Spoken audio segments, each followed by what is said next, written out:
Hey kids, and welcome to the show. Today I'm going to be talking to you guys about a controversial artist named Tom MacDonald. A lot of people think he is a little scary looking, and as you probably saw on the thumbnail, he could be an intimidating guy. However, this guy is he's got a pretty interesting story, and we're tied together in a certain way, and we continue to be. I was first introduced to Tom MacDonald through a podcast called Flawedzilla, and he kind of listens to music and talks about it. And Tom MacDonald was doing some raps, like he's one of those battle rappers, you know. Except you can understand his raps, you know, and you can hear them. They're not mumble rap. So I start listening to him a little bit, seeing him go back and forth with some other rappers, and I always thought that genre was pretty cool. I enjoy the entertainment world. So I came across this song, and it's called Hey Slim, or Dear Slim, excuse me. And he spends his time talking about Eminem. Well, Eminem is an artist that was prominent when I was in my first youth ministry position. And I can tell you that one of the things the parents wanted us to do was keep Eminem away from their kids. And rightly so. I mean, he was vulgar, and he screamed, and he cussed, and he did all that stuff. And we did. I went along with it. I said, yes, Eminem's bad. Eminem, bad. And so I started DJing our dances and stuff, and I would censor the music. Junior high dances, very appropriate to censor language and some stuff, especially Eminem's work. So I continue to tell the kids, hey, you shouldn't listen to this. Here's an alternative, here's an alternative, here's an alternative. Well, I'm listening to this song, and Tom MacDonald is saying that when he was a kid, his teachers basically shunned him, and he became suicidal. And as he was saying this, he was memorizing Eminem's music. And in this song, at the end, and if you listen to it, I'm going to link it in the description, or I'll try to link it here on, actually I'll link it at the end of the show. 2 videos by Tom MacDonald. One, Dear Slim. So in this, Tom MacDonald actually went to an auction and bought his beat, like one of Eminem's beats. And Eminem tends to be on the left side of the political spectrum, and Tom MacDonald is on the right side of the political spectrum. And Tom MacDonald is usually really nasty at people when he does these things. So he does a song called Dear Slim, and he uses one of Eminem's beats that he bought at auction for over $100,000 to make a song called Dear Slim. And in this song, he writes about his pain and growing up, and Eminem was the only person that was there for him. And it makes me wonder, you know, I had all the answers as a young youth minister, and if Tom MacDonald was in my purview, maybe he wouldn't be here today. So now we fast forward later, and I start listening to Tom MacDonald because I like listening to what artists are saying. I love art. And I come across another song called Best Rapper Ever. And Best Rapper Ever came into my life at a moment when I was ready to end it. And unfortunately, this video is kind of a response to something that happened less than a week ago. And that was I tried to end my life. I would have left a wonderful wife and 5 beautiful children. And I almost did it because something in my childhood made my life turn upside down. And right now I don't have all the answers, but I am a speaker, and I'm sure within a year I will be ready to tell my story in full. But right now, know that I listen to the song and I hear my problems have stemmed from many different things. Mine wasn't the addiction like Tom MacDonald talks about, but something he talks about in this song, Best Rapper Ever, is, and I'll just tell you, because I don't want to link it and break. You've got to watch these videos. He actually makes music videos, and watch them in their entirety. So again, I'll link it. It'll be around. You'll be able to find it by linking it in my description. But Tom MacDonald's the best rapper ever. He is basically in a rap battle with himself, with his demons. And that is something that happens to all of us. And I've fought some of those demons. And it is terrible when those demons are people you love, or coming from people you love, that toxicity.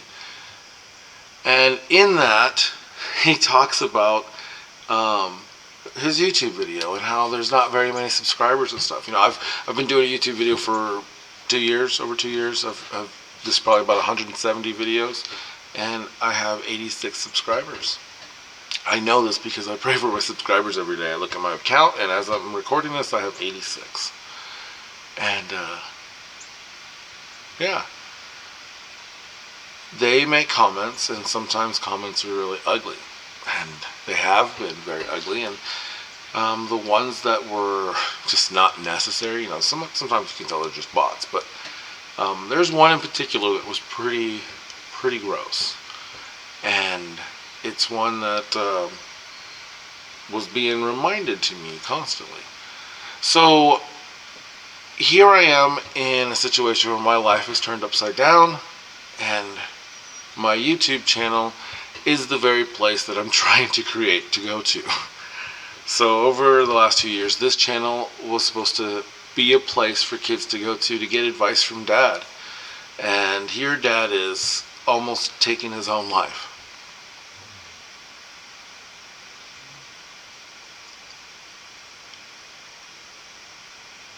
The answer is nothing more than allowing people with pain to just tell you about it. That's number one. The very people that were supposed to protect me as a child didn't. And then that allowed the army to put me in situations that cause nightmares today. I didn't realize what my worth was. Growing up, I was constantly told that I needed to be better and that I would never accomplish things. My grandmother used to say that the most honorable professions were priest, teacher, soldier. I went into the military to protect a chaplain and to be a minister. And now I'm a teacher. So I've made my grandmother proud, because I have had every profession that she said was valuable. She protected me. Unfortunately, so much abuse as children happen, and kids are scared to talk. Well,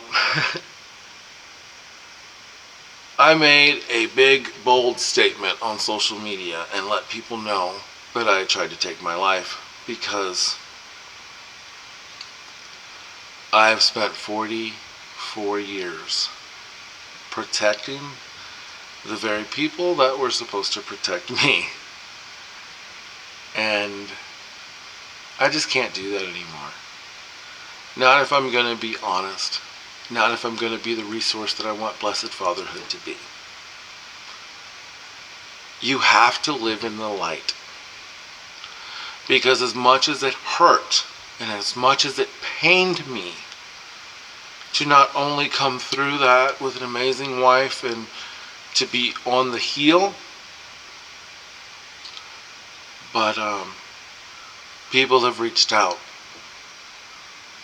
and said that they're scared to do this because it might hurt their family, or it might hurt the person that abused them. Strangers. We offer protection to people that don't deserve it. Forgiveness is a necessity. We are all called to forgive, and in this Easter season we're all called to be joyful. But Jesus does say, go and change. Go and do better. So I say this, when push comes to shove, what is the redemption arc for someone that hurts you so drastically? Well, number one, it's when you can look into that person's eyes and see that they love themselves as much as you have loved them your entire life.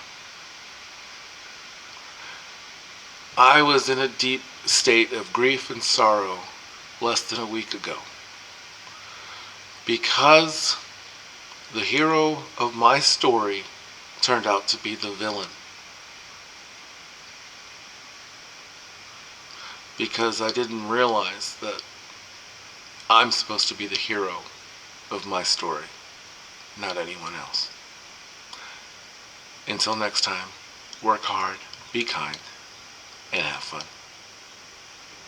Oh, and if you're hurting, keep talking to people until someone acts. Someone will listen, and someone will protect you. But just keep telling your story. You will find an immense amount of joy in just speaking the truth and allowing it not to have control over you anymore. I love you, and God bless. Thanks for being my subscriber.